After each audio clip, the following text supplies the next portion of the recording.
uma Horaga, que Eu foi cortou quando o braço dele, ele teve o seu braço cortado. Ou seja, supera. não era uma técnica. Bom, meus bons, minhas boas, beleza? Eu continuo aqui pra mais um react. E hoje trazendo um review atrasado aqui do Eburunão de Jujutsu Kaisen capítulo 246. E depois, eu acho que amanhã, ou talvez um pouquinho mais tarde, a gente traga do capítulo que saiu essa quarta-feira, beleza? Que foi lindo, maravilhoso. Mas, como sempre, o Sukuna vai usar o roteiro malevolente pra escapar, né? Porque é a vida.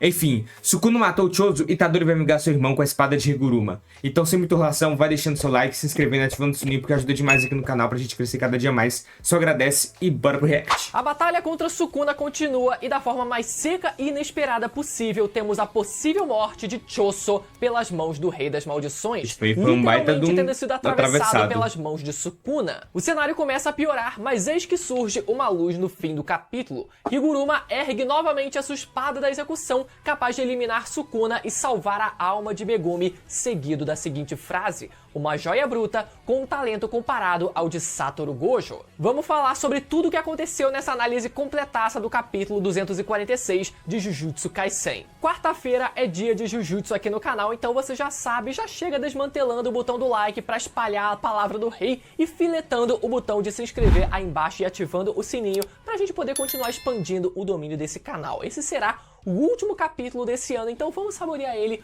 com calma, mas vai continuar saindo vídeo aqui no canal, isso vocês podem confiar, combinado? Começamos o capítulo então exatamente de onde paramos, com o Higuruma sofrendo os danos dos cortes projetados pelo Sukuna e reconhecendo que a sua falta de experiência em batalha estava começando a se fazer presente, já que ele não esperava, né, ter que se desviar de um ataque como aquele. Mas o que aliviou o dano dos cortes no Higuruma foi a aparição de Kusakabe ao ativar o seu domínio simples. Pra quem não tá muito lembrado quem é esse cara, o Kusakabe é um feiticeiro de grau 1 que instrui os feiticeiros do segundo ano da escola de Tóquio. Durante o arco de Shibuya, ele já tinha demonstrado o uso do domínio simples contra o fucking Uzumaki de Suguru Geto. Na verdade, né, o Kusakabe ele tem uma proficiência tão grande no uso do domínio simples que foi por esse motivo que ele se tornou um feiticeiro de grau 1, mesmo sem sequer possuir uma técnica inata. Só que ainda assim, tanto o Kusakabe quanto o Higuruma ainda sofrem, né, uma quantidade razoável de cortes,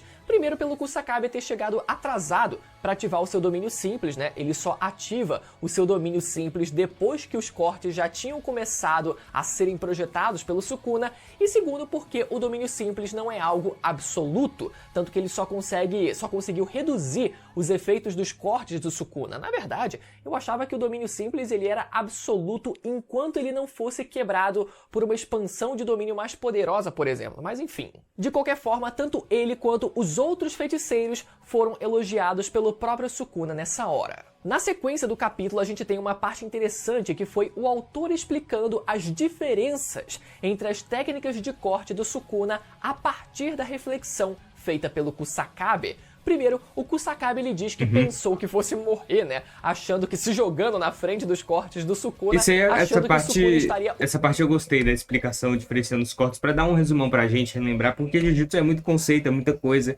e às vezes nem tem tanta coisa complexa. Assim, tem coisas complexas, mas às vezes é só porque a gente não fixa a informação direito na cabeça, né? Usando o seu ataque que corta o mundo. Mas pelo visto, essa não é uma técnica que pode ser usada com tanta frequência assim. Segundo que o Kusakabe relembra as duas técnicas de corte principais do Sukuna. O primeiro é um corte padrão, que é o destrinchar ou desmantelar, dependendo da tradução. E o segundo que é o clivar ou filetar, dependendo novamente da tradução. E é um golpe que se adapta à força do oponente. A gente pensava que o corte final do Sukuna, aquele que corta o mundo, seria uma evolução desse segundo corte, porque a gente não sabia se essa adaptação se referia apenas ao nível de força aplicada no corte, que é o que parece ser o caso, ou se seria uma adaptação mais abrangente, né? Abrangendo também a possibilidade dele, quem sabe, também se adaptar a cortar um alvo ainda maior. Mas ao contrário do que a gente pensava, esse capítulo revelou que o corte final do Sukuna não é uma adaptação desse segundo corte, mas sim um fortalecimento do primeiro corte, tendo agora como alvo da técnica o espaço como um todo, né? O espaço em si, o mundo. em si, o que é algo totalmente contraintuitivo se a gente for parar para pensar. Pelo segundo corte, que tem essa característica de se adaptar, e ainda tem mais na verdade, né? É dito também que o corte que corta o mundo pode-se dizer que é indefensável em qualquer condição, seja se fortalecendo com energia amaldiçoada, amplificação ou domínio simples, sendo basicamente morte certa. E essa frase, ela serve como uma forma de tentar explicar como o Gojo ele foi pego por esse corte, dizendo, né, que não teria como, sugerindo pelo menos, que não teria como o Gojo ele se defender com nada disso que foi apresentado. E tudo bem, mas a questão sempre foi o Gojo ter a total capacidade de ver aquele golpe prestes a ser executado pelo Sukuna e não ter tentado se desviar dele, ou se tentou não ter conseguido. E isso pelos motivos que a gente já cansou de dizer aqui, pelo Gojo conseguir ler o fluxo de energia do Sukuna, sendo potencializado, inclusive, né, pela percepção dos 6 olhos, e conseguir identificar qual técnica seria usada pelo Sukuna, que seria a exata mesma técnica que ele tinha acabado de presenciar, tendo sido executada pelo Mahoraga, que foi quando ele teve o seu braço cortado.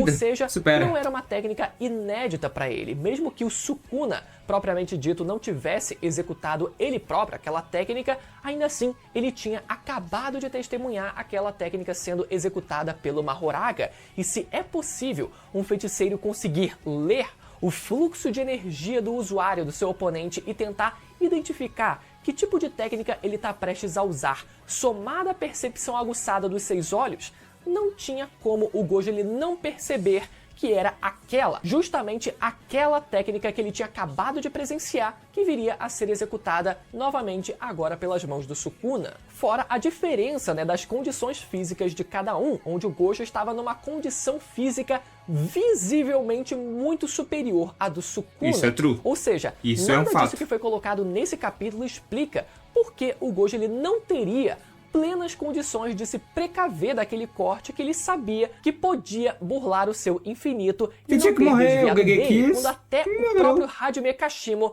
também conseguiu desviar daquele corte, eu acho que já no capítulo seguinte. Mas enfim, vamos seguir. Kusakabe também... Isso é uma sacanagem, eu nem lembrava disso. Obrigado, Bruno Bandeira. Nem lembrava disso. Capítulo seguinte, ou 2 capítulos depois, não sei, ele usa a técnica máxima dele lá, a técnica secreta do Ambar do Trovão, ele fica com a armadura de trovão, percepção, os nervos muito acelerados, ele desvia desse golpe, o mesmo golpe que matou o Gojo. Mas depois ele toma lá um corte enquadrado lá e morre. Ai, ai. Também se questiona por que o Sukuna não usou as suas chamas como em Shibuya, que foram capazes, né, de obliterar uma maldição de classe especial como o Jogo, e que talvez ele não seja capaz de usar agora por algum motivo. E eu só consigo pensar que talvez o Sukuna ele tenha feito um voto para abdicar das suas chamas e poder fortalecer o seu corte final, já que o Kusakabe ele também fala, né, sobre ser necessário algum tipo de voto para ampliar o alvo de uma técnica amaldiçoada, que foi o que aconteceu, né, com o corte final do Sukuna. Então faz algum sentido a gente tentar correlacionar uma coisa com a outra, apesar de que a gente ainda precisa de uma explicação mais aprofundada em relação a isso. Mais adiante no capítulo, vemos a aparição de Choso no campo de batalha, executando a sua técnica da manipulação de sangue em direção ao Sukuna, que desvia sem problema nenhum e do nada atravessa o corpo do Choso com os 2 braços. Meu, quando eu vi isso eu fiquei, não. O Choso obviamente cai no chão sem poder fazer nada e a luta segue, mas enfim, vamos pausar aqui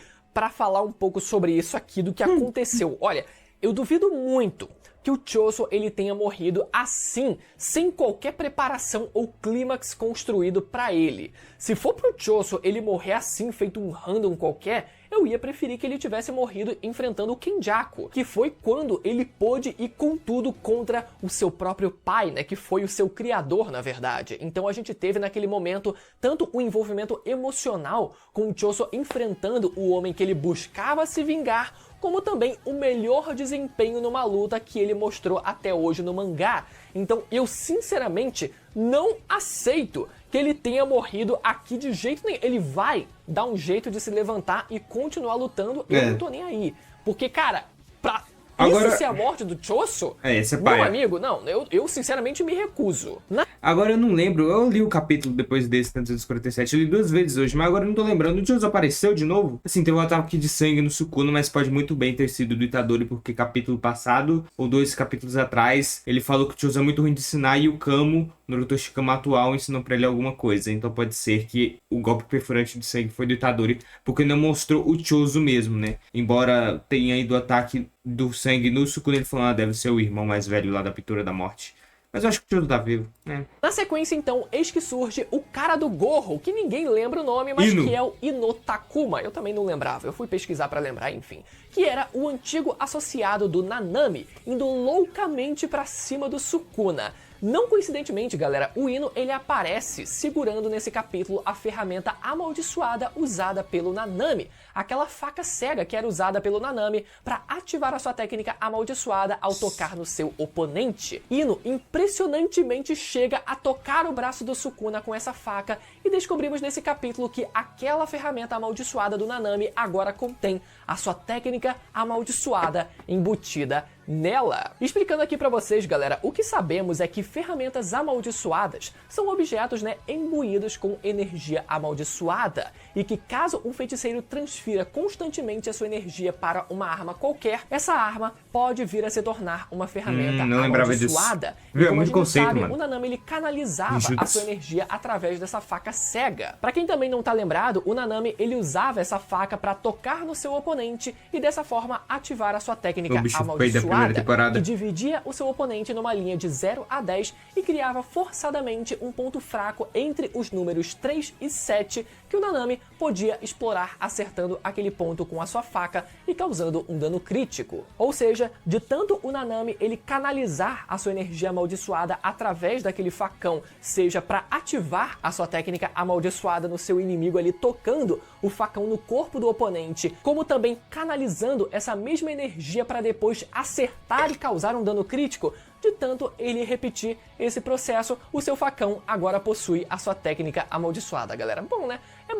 É legal da gente ver o Nanami ele permanecendo vivo, de certa forma, mesmo que indiretamente no universo, de Jujutsu Kaisen. E agora que o Sukuna foi atingido com essa técnica no seu braço, isso significa que ele tem um ponto fraco e que pode ter o seu braço decepado pelo facão do Nanami, e eu arriscaria dizer que por qualquer outra pessoa que tentasse acertar o braço dele agora, a não ser que esse ponto fraco ele se aplique somente a um dano executado pela arma do Nanami. Bom, ainda assim, caso o Sukuna ele chegue a perder um braço, ele poderia muito bem se regenerar, mas ainda assim, pode ser útil em uma outra ocasião futura. Vamos esperar pra ver. O pau segue quebrando com a galera toda em cima do Sukuna. Tem uma parte, inclusive, muito engraçada, que foi o Sukuna correndo do Itadori como se ele estivesse com medo do Itadori, até que o Higuruma se coloca na frente do Sukuna e o flashback começa. E quando o flashback começa, a gente já pode esperar o pior, mas vamos lá. Nesse flashback, Higuruma explica que a sua técnica pode ser capaz de salvar até mesmo a alma do Megumi. Isso porque a sua espada da execução, a espada do carrasco, só tem efeito contra aquele que o juiz condenar como culpado. Ou seja, caso o Sukuna roubasse aquela espada e tentasse executar outra pessoa, não teria qualquer efeito. E mesmo que a espada atravesse o corpo do Sukuna, a alma do Megumi não seria atingida e poderia ser salva. E aquele que foi condenado e for acertado pela espada será morto sem exceção. Ainda nesse flashback, vemos uma conversa do Higuruma com o Itadori, onde Higuruma se mostra, atenção a essas palavras, disposto a morrer, e que naquele momento ele nem sequer conseguia olhar nos olhos do Itadori, possivelmente, pelo julgamento errado que ele cometeu ao tentar matar e executar o Itadori, que se provou inocente pelo ocorrido em Shibuya. Então, esse é um caminho onde não se pode mais olhar para trás, o homem realmente está disposto a morrer no campo de batalha. E voltando ao presente, surpreendentemente vemos que Higuruma foi capaz de anular os cortes do Sukuna ao ter aprendido a usar a amplificação de domínio nesse capítulo. Higuruma é máximo, um personagem da hora. O narrador dizendo as seguintes frases: despertado como feiticeiro há quase 2 meses, um abrupto desenvolvimento anormal, Sukuna ficou impressionado, uma joia bruta de talento comparável à de Satoru Gojo. Prodígio é o que sussurram todos os que conhecem Higuruma. Bom, se no capítulo passado tivemos o Hakari tendo a sua velocidade de regeneração sendo dita como superior à do Sukuna e à do Gojo, nesse capítulo tivemos mais um feiticeiro, dessa vez, né, tendo o É muito massa que o Gojo e o Sukuna são parâmetros, né? Mano, se você tá aqui no nível deles, você é muito pica. Tá abaixo, você é um mero ninguém. Mas se você é um prodígio que se compara a eles, mano, e pode superar, potencial maior, tu é o cara. talento God. comparado com Nem o de lembrava Satoru disso do Gojo. Hakari, mano. É muita sempre coisa bom, pra né, lembrar. ver como o honrado permanece sendo, mesmo após a sua morte, um referencial de comparação quando o autor quer enaltecer qualquer personagem da série. Mas eu particularmente ainda acho um pouco cínico da parte dele querer enaltecer o talento do Higuruma logo depois de ter criado aquela saída totalmente forçada a favor do Sukuna capítulo passado. Tipo, do que adianta esse sim. talento todo do Higuruma comparável com o do Gojo se o roteiro vai forçar qualquer justificativa barata que seja pra passar por cima disso? Vamos chamar de viúva agora, mas foda-se. Eu é a também sou realidade. viúva do É um Gojo. paralelo exato do que aconteceu com o Gojo, um feiticeiro também extremamente talentoso, mas que foi superado por uma justificativa que até hoje, nesse mesmo capítulo, o autor tá precisando tentar se explicar. De qualquer forma, o terreno foi 100% preparado para essa joia bruta que é o Higuruma